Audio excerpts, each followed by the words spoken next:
But one of the main reasons that people don't get what they want is because they don't actually figure out what it is.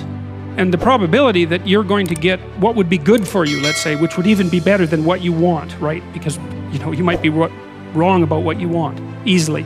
But maybe you could get what would really be good for you. Well, why don't you? Well, because you don't try. You don't think, okay, here's what I would like if I could have it. And I don't mean in a way that you manipulate the world to force it to deliver you goods for status or something like that. That isn't what I mean.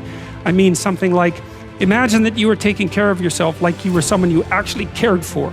And then you thought, okay, I'm caring for this person. I would like things to go as well for them as possible. What would their life have to be like in order for that to be the case?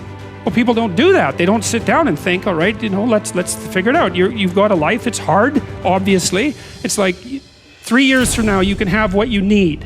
You got to be careful about it. You can't have everything. You can have what would be good for you, but you have to figure out what it is, and then you have to aim at it.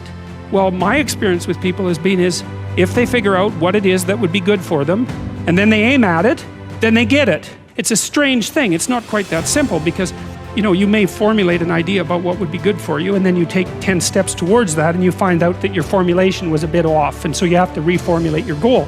You know, so you're kind of going like this as you move towards the goal. But a huge part of the reason that people fail is because they don't ever set up the criteria for success. And so, since success is a very narrow line and very unlikely, the probability that you're going to stumble on it randomly is 0. And so there's a proposition here, and the proposition is, if you actually want something, you can have it. Now the question then would be, well, what do you mean by actually want?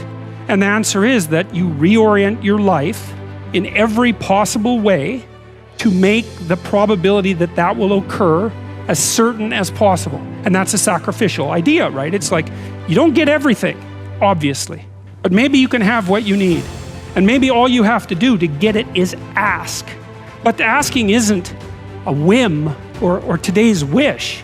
It's like, you have to be deadly serious about it. You have to think, okay, like, I'm taking stock of myself. And if I was going to live properly in the world, and I was going to set myself up such that being would justify itself in my estimation, and I don't mean as a harsh judge, exactly what is it that I would aim at? Sit on your bed one day and ask yourself, what remarkably stupid things am I doing on a regular basis to absolutely screw up my life? And if you actually ask that question, but you have to want to know the answer, right? Because that's actually what asking the question means. It doesn't mean just mouthing the words. It means you have to decide that you want to know.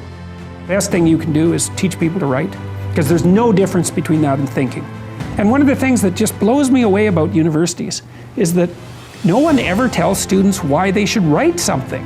It's like, well, you have to do this assignment.